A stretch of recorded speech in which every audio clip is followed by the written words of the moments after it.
যারা ফেসবুক লাল করেছিল তাদের জীবন লাল করে দেবে আওয়ামী লীগ, বলছেন পার্থ। আসিফ মাহমুদের বিচার করা উচিত, বলছেন নীলুফার মনি। যেসব ইস্যুতে ঐক্যমত্য সেসবের সংস্কার হবে, বলছেন মান্না। মগবাজারে হোটেলে 3 জনের মৃত্যুতে মামলা, গ্রেপ্তার কেয়ারটেকার। শুনছিলেন সংবাদ শিরোনাম, এবারে বিস্তারিত। আসিফ মাহমুদের বিচার করা উচিত, বলছেন নীলুফার মনি। বিএনপির স্বনির্ভর বিষয়ক সহ সম্পাদক ও সাবেক এমপি নীলুফার চৌধুরী মনি বলেছেন, আসিফ মাহমুদ সজীব ভুঁইয়ার অস্ত্র রাখার বিষয়টি আইনত অপরাধ, তাকে বিচারের মুখোমুখি করা উচিত। সরকারের উচিত তার বিষয়ে পদক্ষেপ নেওয়া। নীলুফার মনি বলেন, যারা এসেছিল তারা তো ভালো করার নিয়ত করে এসেছিল, যারা এসেছিল তারা নিজেরাই মন্দ কাজে জড়িয়েছে। এই আসিফ মাহমুদ, তার সম্পর্কে আপনি দেখেন, তার এপিএস সম্পর্কে কোটি কোটি টাকা আত্মসাতের কথা উঠল। আপনি দেখেন যে এই যে গতকালকের যে ঘটনা, কয়টা পত্রপত্রিকা কয়টা বিবৃতি দিয়েছে। বাংলাদেশের সংবাদপত্র যদি এখনো মেরুদণ্ড সোজা করতে না পারে।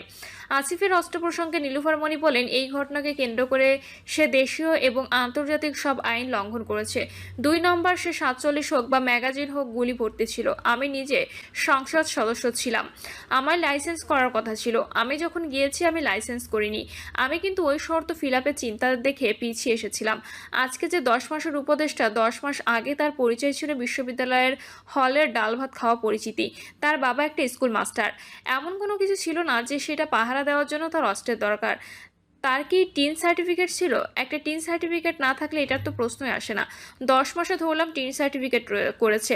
তার আগে বিশ্ববিদ্যালয়ের পড়া অবস্থায় 1 লাখে একজনের টিন সার্টিফিকেট থাকে কিনা সন্দেহ, সরকারও করতে বলে কিনা সন্দেহ। সেখানে তার টিন সার্টিফিকেট নেই, পরপর 3 বছর ফি দিতে হয়। তাহলে কিভাবে সে লাইসেন্সের মালিক, আমার জানতে ইচ্ছা করে।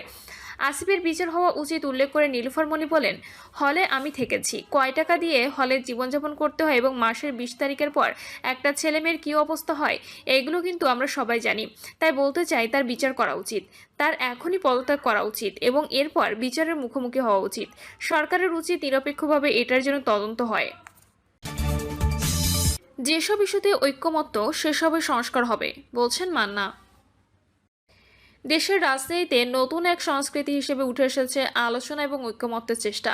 আর এই ধারাকে ধরে রেখে দেশের ভবিষ্যৎ গঠনমূলক সংস্কার এগিয়ে নিতে চান নাগরিক ঐক্যের সভাপতি মাহমুদুর রহমান মান্না।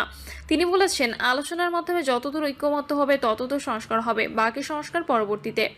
তিনি বলেন, মানুষ একটি প্রভাবমুক্ত নির্বাচন চায়, কিন্তু নির্বাচন নিয়ে মানুষের মধ্যে হতাশা বিরাজ করছে। ঐক্যমত্য কমিশনের আলোচনায় কিছু বিষয়ে অগ্রগতি হলেও অনেক বিষয়ে এখনো মতানৈক্য রয়ে গেছে। আমাদের দেশের রাজনৈতিক নেতাদের মধ্যে নিয়মিত আলাপ আলোচনার যে অভ্যাস ছিল না, এখন তা তৈরি হচ্ছে। এর সংস্কৃতি ধরে রাখতে হবে। কার্যকর গণতন্ত্র চর্চার জন্য এটাই পথ। তিনি আরো বলেন, জুলাই অভ্যুত্থানে যে অর্জন হয়েছে তা যেন ব্যর্থতায় পর্যবসিত না হয়, সেদিকে আমাদের সবাইকে সজাগ থাকতে হবে। রাজনৈতিক দলগুলোর গঠনমূলক ভূমিকা জরুরি। কূটনৈতিক আবদুল্লাহ আল মামুন তিনি বলেন, সরকারি কর্মকর্তারা প্রজাতন্ত্রের চাকর, এই মনোভাব যদি না থাকে তাহলে তারা জনগণকে সেবা দিতে পারবেন না। এমন মনোভাব ছাড়া কখনো প্রকৃত পাবলিক সার্ভেন্ট হওয়া সম্ভব নয়। সভায় বক্তারা আরও বলেন, জুলাই মাসের আত্মত্যাগ ও গণ আন্দোলনের ইতিহাস জাতির জন্য এক অনন্য শিক্ষার উৎস। তাই সেই চেতনা থেকে বিচ্যুত না ঘটিয়ে রাজনৈতিক সংস্কার এবং গণতন্ত্রের অগ্রগতিকে স্থায়ী রূপ দিতে হবে। যারা ফেসবুক লাল করেছিল তাদের জীবন লাল করে দেবে আওয়ামী লীগ, বলছেন পার্থ। বাংলাদেশ জাতীয় পার্টির চেয়ারম্যান ব্যারিস্টার আন্দালিব রহমান পার্থ বলেছেন, যারা ফেসবুক লাল করেছিল তাদের জীবন লাল করে দেবে আওয়ামী লীগ। তিনি বলেন, দেশের 4 থেকে 5 কোটি মা মনে করেন আওয়ামী লীগ আসলে তাদের সন্তানদের মেরে ফেলা হবে। সে সময় যারা মিছিলে ছিল তারা মনে করেন তাদের সেই ভিডিও দেখে দেখে তাদের বের করে খুন করা হবে। রাজধানীর চীন মৈত্রী সম্মেলন কেন্দ্রে জুলাই অভ্যুত্থানের বর্ষপূর্তিতে বিএনপির আলোচনা সভায় আমন্ত্রিত অতিথি হিসেবে তিনি এসব কথা বলেন। আন্দালিব রহমান পার্থ বলেন, আওয়ামী লীগ মেধার রাজনীতিতে বিশ্বাস করে না, প্রতিশোধের রাজনীতিতে বিশ্বাস করে। তাই তাদের ব্যাপারে পুরো জাতিকে ঐক্যবদ্ধ থাকতে হবে। তিনি বলেন, খুব শিগগিরই আওয়ামী লীগের আওয়াজ নরম হয়ে যাবে, বলবে আন্দোলনকারীরা জঙ্গি। আসুন আমরা একসঙ্গে কাজ করি। এমনটি যারা উপলব্ধি করছে, আমি বলবো এই ট্রাপে পড়বেন না। একটা জায়গায় এক হতে হবে, সেটি হচ্ছে আওয়ামী লীগ যেন আর রাজনীতিতে না আসতে পারে। বিজেপি চেয়ারম্যান বলেন, আমাদের মনে রাখতে হবে স্পেশাল ক্রিমিনালের জন্য স্পেশাল আইন থাকতে হবে। সাধারণ আইন দিয়ে স্পেশাল ক্রিমিনালের বিচার করা যাবে না। তিনি বলেন, আল্লাহ যদি নারাজ হন তাহলে তিনি জিব্রাইলকে সেই কুল কায়নাতে ধ্বংস করার নির্দেশ দেন। বিষয়টি আমি আসলেই চিন্তা করি। এ থেকে আমাদের শিক্ষা নিতে হবে। আন্দালিব রহমান পার্থ আরও বলেন, গত 17 বছরের ফ্যাসিস্ট আওয়ামী লীগের ক্ষমতায় থাকার ভিত্তি হিসেবে মানুষের ভালোবাসা নয়, তা ভোট নয়, ছিল ভীতি। গত 17 বছর গুম খুন করে মানুষকে ভয়ের মধ্যে রেখেছিল। এ ভীতিটা একসময় ঘৃণায় রূপান্তরিত হবে। বুঝতে পারিনি এটি গণভ্যুত্থানের দিকে ঠেকবে।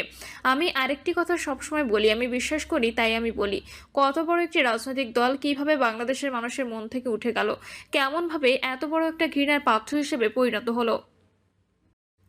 তিনি বলেন, বাংলাদেশের ইতিহাসে আর কোনো রাজনৈতিক দলের এমন পতন হয়নি। এমনকি এরশাদের পতনের 2 দিনের মাথায়ও তাদের নেতারা মাঠে ছিলেন। অথচ আজ 10 মাসের মাথায় আওয়ামী লীগ একটি মুরগির খোপ থেকে বের হয়েও নিজেদের পরিচয় দিতে পারেনি। পার্থ বলেন, আগামীতে যারাই রাষ্ট্র পরিচালনার দায়িত্ব পাবেন তাদেরকে আওয়ামী লীগের বইটা হাতে রাখতে হবে। মনে রাখতে হবে, আমরা আর যাই করি আওয়ামী লীগের মতো মানুষের হৃদয় থেকে যেন উঠে না যায়। একটি রাজনৈতিক দল কিভাবে একটি ক্রিমিনাল এন্টারপ্রাইজ পরিণত হয় তা চিন্তার বিষয়। তিনি বলেন, বিএনপিকে ছোট্ট একটি অনুরোধ করব, যদি বিএনপি সামনে ক্ষমতায় যায়, গত 9 মাসে বিএনপির মধ্যে দেখেছি সবাইকে নিয়ে কাজ করার মানসিকতা। আমি এটাকে সাধুবাদ জানাই। মগবাজারে হোটেলে 3 জনের মৃত্যুতে মামলা, গ্রেপ্তারে কেয়ারটেকার। রাজধানীর মগবাজার এলাকায় আবাসিক হোটেলে একই পরিবারের 3 জনের মৃত্যুর ঘটনায় হোটেলটির তত্ত্বাবধায়ক রফিকুল ইসলামকে গ্রেপ্তার করেছে পুলিশ। এর আগে তাকে থানা হেফাজতে নিয়ে জিজ্ঞাসাবাদ করা হয়েছে। এই ঘটনায় মামলা দায়ের হওয়ার পর রফিকুল ইসলামকে গ্রেপ্তার দেখানো হয়েছে। রমনা থানার ওসি গোলাম ফারুক বলেন, নিহতের ভাই ইতালি প্রবাসী এই ঘটনায় মামলা করেছে। মামলার পর হোটেলের তত্ত্বাবধায়ক রফিকুলকে গ্রেপ্তার দেখানো হয়েছে।